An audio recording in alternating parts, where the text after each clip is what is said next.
Look, I've had some pretty bad takes in my day.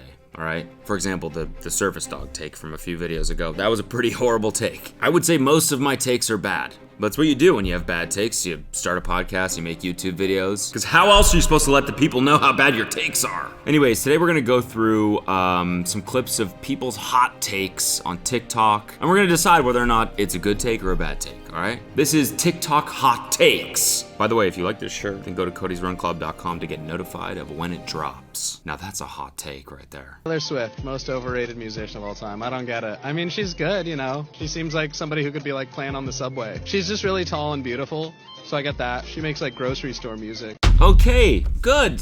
Good, starting off hot with the most fucking controversial thing you could possibly say. I'm scared to even have this clip in the video, even though I don't agree with it. Look, I don't think something can be overrated. Like, now that's a fucking hot take right there. If a lot of people like it, like how can you say it's overrated? It's just rated. It's just people rate it highly. I didn't get a lot of sleep last night, so I don't know if I'm I don't know if I'm making any sense. But like, it's not like the people that really like Taylor Swift are gonna wake up one day and be like, she's actually not that good. You know what I'm saying? Do I think she's the best artist in the world? To me, no. That's my, like, I just, no. Do I think she's incredible? Yes. Do I think she's overrated? No. I mean, I see the comments that are all like, dude, the grocery store comment is so accurate. It's not. It's just, that's something you'd say to insult someone's music, is that it would be playing in a grocery store. What does that mean?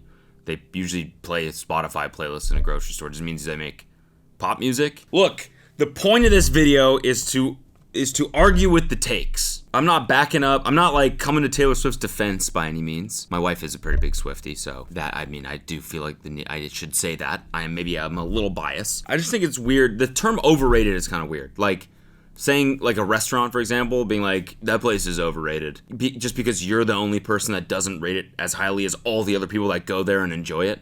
That's weird, right? I think you are underrating it. That's what I think it really is. I think he is underrating Taylor Swift. Maybe that's what it is. There you go.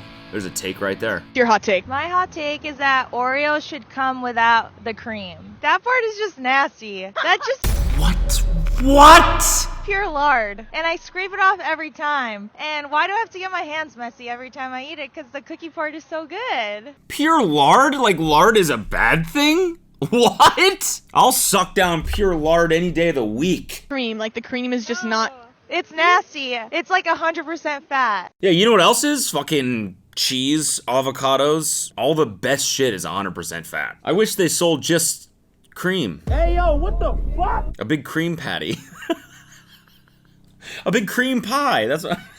I wish they just sold big cream pies. The cookie is the best part. It's so cozy. Cozy? It's fucking crispy and harsh. Are you kidding me? It snaps off and then it gets in your teeth. What do you mean cozy? There's nothing cozy if you gotta check the fucking mirror after you eat an Oreo because of the cookie. You need the softness of the cream to pair with the harshness of the cookie. You need the snap and the crackle and the pop. You need the snap, crackle, and pop of the cookie with the soft lardiness of the cream. That's essential to enjoy an Oreo, is the lardiness. That's my hot take. You need the lardiness. Up a hot take. I don't mind having my dogs out. Take a look. I respect the Birkenstocks. Exactly. Not really a hot take. Like, having the dogs out and airing out the dogs is a beautiful, wonderful feeling. It's like one of the beauties. That's like you go on a tropical vacation, you're not gonna wear fucking socks all the time. Then you're gonna have clammy dogs. You're gonna have moist dogs. The big problem is my left foot is immaculate. My right foot, I suffer from a bit of fungus. Look, I'm not proud to admit that, but it is kind of, it has plagued me for years now. You have to go on these very intense antifungal pills that are like harsh on your liver for months to get rid of this. And I did it once, and it killed it on my left foot. I don't know why I'm telling you this. Why am I telling you this? But on my right foot, this shit was stubborn, and I couldn't kick it. No pun intended. So here's the thing. I'm conflicted on this. I do love having the dogs out, but on the other hand, I do feel very self-conscious when I have the right dog out. So sometimes I'll just fucking go out with a Birkenstock on the left and full-on shoe on the right. Keep people guessing, you know? What's he doing? Where's he going? I'm gonna go walk half on the beach, half on the sidewalk. That's what I'm gonna do. I do put my milk before my cereal. Because if I put the cereal before the milk, and then I take it, by the time I get to the bottom, all the cereal's soggy. And I don't like that. I like crunchy cereal. So I just put milk, a little bit of cereal, eat that, then put some more cereal, and then I can control how much cereal there is and how, like, strong and structured it is. You know, every time I mention the fact that I put the milk before the cereal, they get pissed. And there's no conversation to be. Sure, you got a lot of hate. Oh, yeah. All right, so here's the thing with this. He, of course, is wrong. You don't do that, ever. Because the best part about cereal is the milk afterwards. After the cereal soaks in it, you get flavored milk. That's the best part. And then you can drink the milk out of the bowl like a little kitty. You can lap it up like the little cat that you are, you know? You know what I'm saying? Or drink it like a dog. I prefer to lap, personally. Like, I get that he likes the structuredness of the cereal. I mean, I think it's stupid, but I understand why someone would like it. Like soggy cereal is awesome. What do you mean? It's awesome. That's not it. He's weird. It's just so dismissive. What's the best cereal? That's what we should be talking about here. Best cereal? No, you know what the best cereal is? French Toast Crunch. That shit.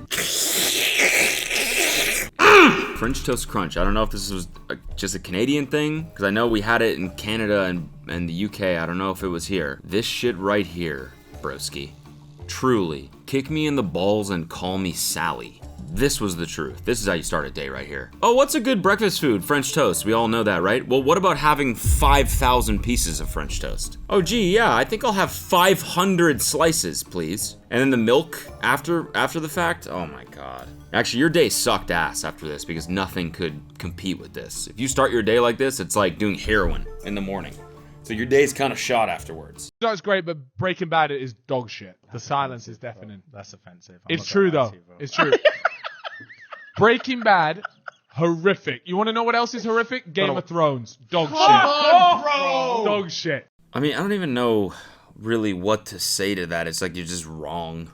But not even, that's not even an opinion. Like, it's not even like a objective point of view. It's just like Breaking Bad is like one of the best shows of all time, and that's just understood. Honestly, I think your taste, there's something wrong with your taste. Like, I think you should fix your taste in TV. I think that's really what it is. It's like, that's not even an opinion you can have. It's not one of the valid opinions out there. That's crazy. Having a take that's just not even one of the valid takes that exists on Earth. You just don't have one of those. The only argument I could possibly make, or like even sort of see myself agreeing with, is that Breaking Bad is too dark. I agree.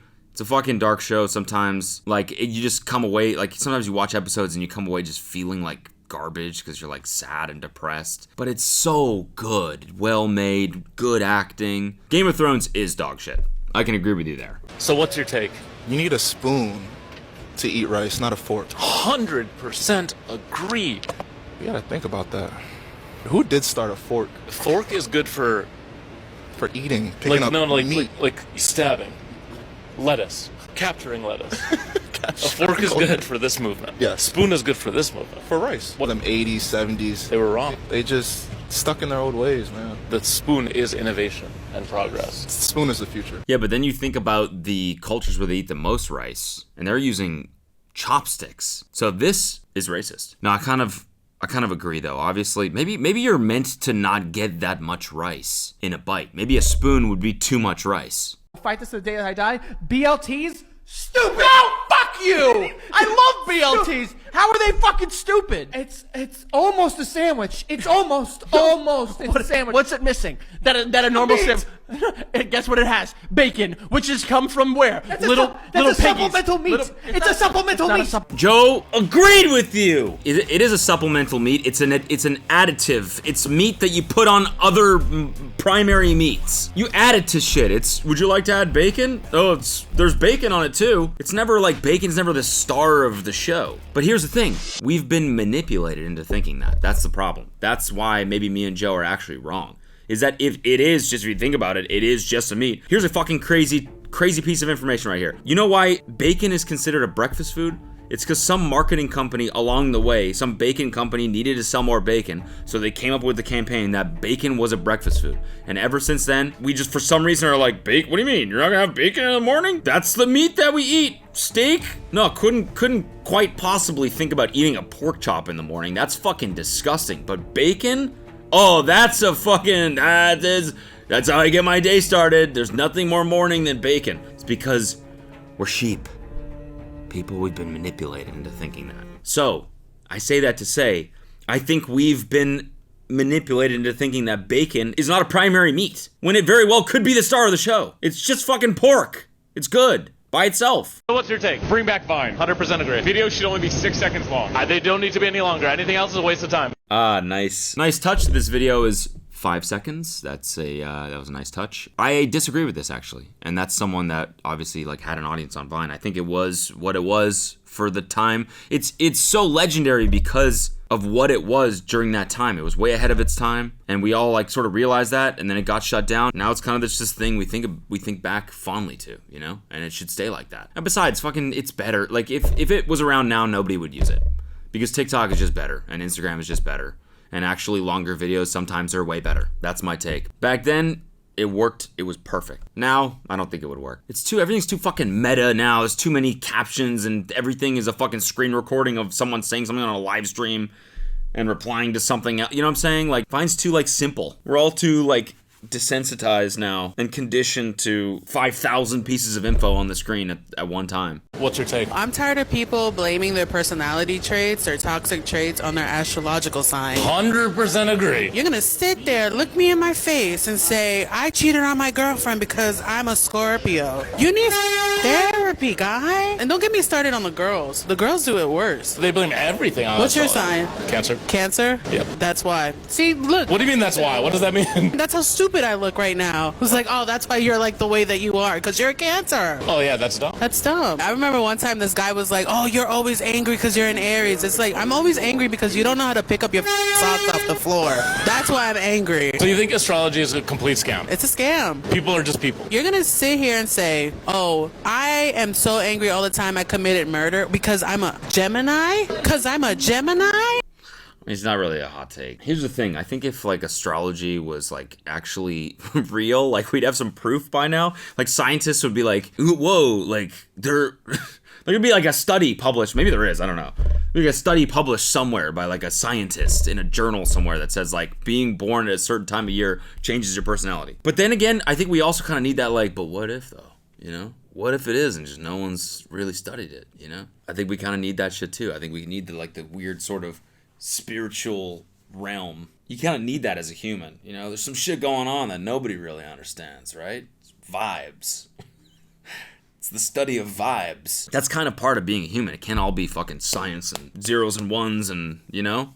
Sometimes you need the ambiguity. You need the gray area. You need the vibes. But anyways, yeah, I agree that you shouldn't blame your, like, shortcomings on your sign or your personality flaws. You should probably try and do better, you know? So what's your take? I think we should normalize farting really loud in public whenever you need to. 100% agree. Yeah, it's like we can sneeze, we can Yeah. Yep. Yes. Oh my god, yes. yawn, we can like burp. Burping is probably grosser than farting, actually. A burp is like a fart out of your mouth. Well, there's no filter, there's no pants. You don't have any mouth pants.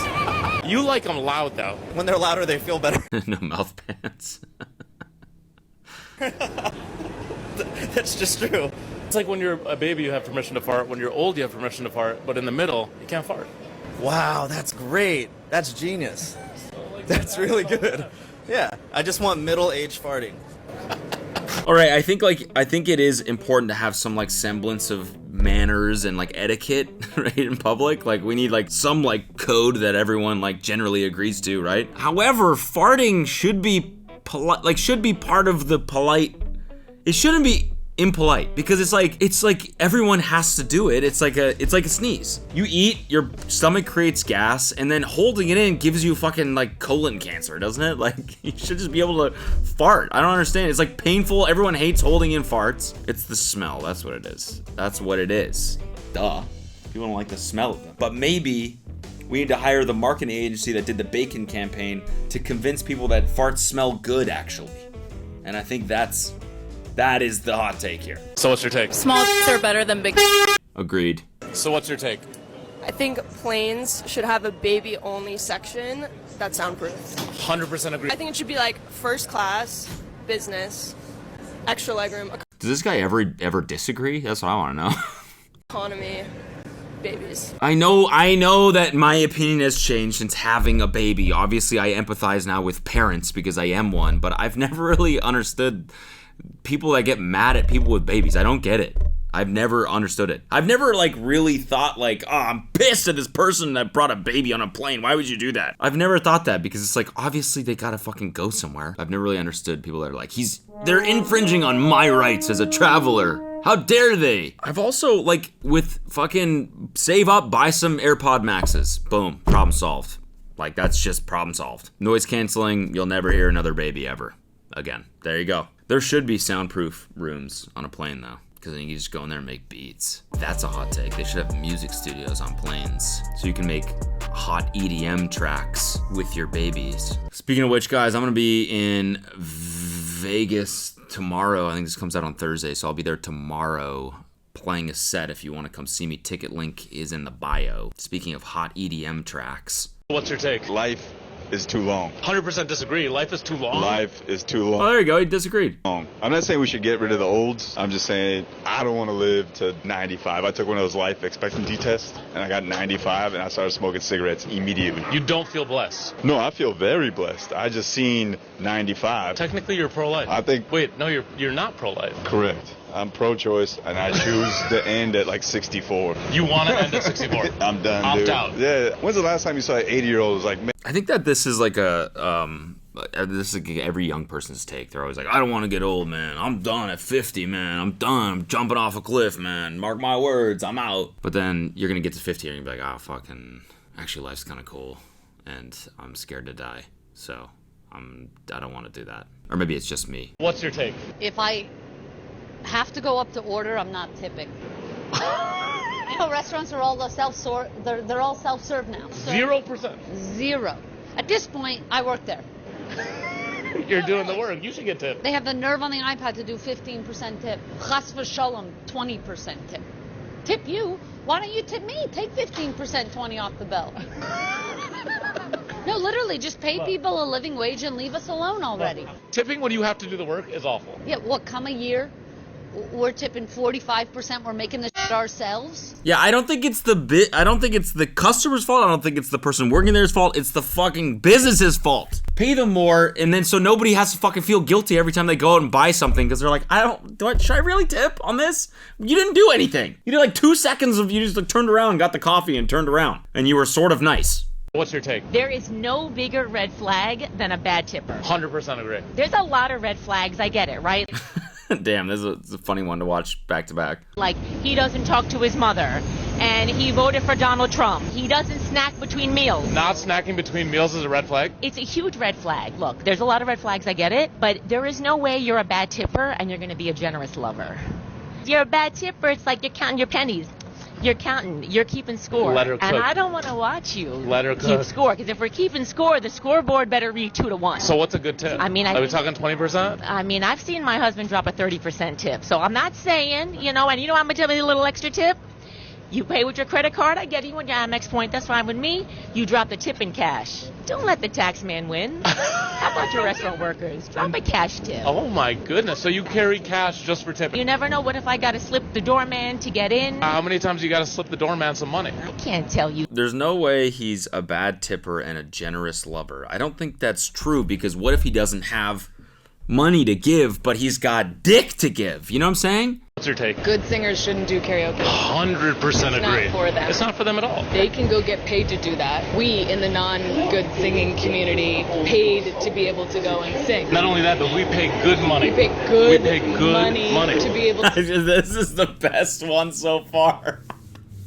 This is the best one. First of all, crazy, that's Olivia Wilde. It's kind of funny. I wonder if this just happened, like, he just like sat down beside her and interviewed her, but this is a great fucking take. First of all, I know she dated Harry Styles, and a lot of people in the comments are saying Harry loves doing karaoke, so maybe there's some like little bit of shade here, but I just generally agree with this. You know when you go out to karaoke and then someone like fucking kills it, and then you're all kind of like, okay, well, I don't want to go anymore, you know? You're fucking going next after that. And then they keep going back, and it's like, okay, we get it. Like, the first time is like, wow, that was really good. You're really good. That was entertaining. And they just keep going back, and you're like, you just crave, you want to be on Broadway. You're just craving the icy. Okay, we're just here to get drunk and make fools of ourselves, but you're like, this is serious for you. Okay. Your take. Since the fucking pandemic, everyone and their mother went on Amazon, got a microphone, got the whole kit set up, little filter, and now it's like they're important and we want to hear what they have to say about food, sports, culture. Who gives a You don't like podcasts? No, I think it's people fucking jerking themselves off on the air to make pretend they're doing something with their life. Holy fuck. Let this man cook. He's right. You already have a podcast. You can keep doing it, but it should be illegal. Yes. Fuck yeah, it's cool. To start a new podcast. Get if you like doing like social justice or covering like current events, but just to talk about stupid sports, food, this and that is garbage, bro. Wait, do you have a podcast? Fuck out of here, bro. You're on a podcast right now. I'm happy to participate. I would fucking listen to this guy's podcast. That's the most ironic part about this. In this one, let you know how I feel about all these jamooks out here running around thinking there's somebody important. Like we want to listen to what they have to say. What's a jamook? Jamook, lame brain. You know a jamook? Bro, I literally go in to record the podcast tomorrow. I'm just gonna be thinking about this the whole time. Every time I say anything, I'm like, what am I doing? What are we doing? My opinions suck ass. Didn't you hear my fucking service dog take a couple videos ago? I suck! I should not be spewing my brain thoughts into public. These are for my family to suffer through, and that's it. Alright guys, that's it for today's video. Here's a crazy fucking take. It should be illegal to not like a YouTube video if you've made it this far in, alright? And it should be illegal to not be subscribed to this channel as well. It should be illegal not to go to CodysRunClub.com and sign your email up so you get notified when this fantastic shirt drops. Snail's dream, leave no tail. Let me know what you agree with and disagree with, and I'm gonna go eat up a cream. Nah. What I took, but I took too many. We're sheep. People, we've been manipulated into thinking that. Talking about take some more, but I just took plenty. And I don't know what I feel, but I feel unsteady. I've never thought that because it's like, obviously they gotta fucking go somewhere.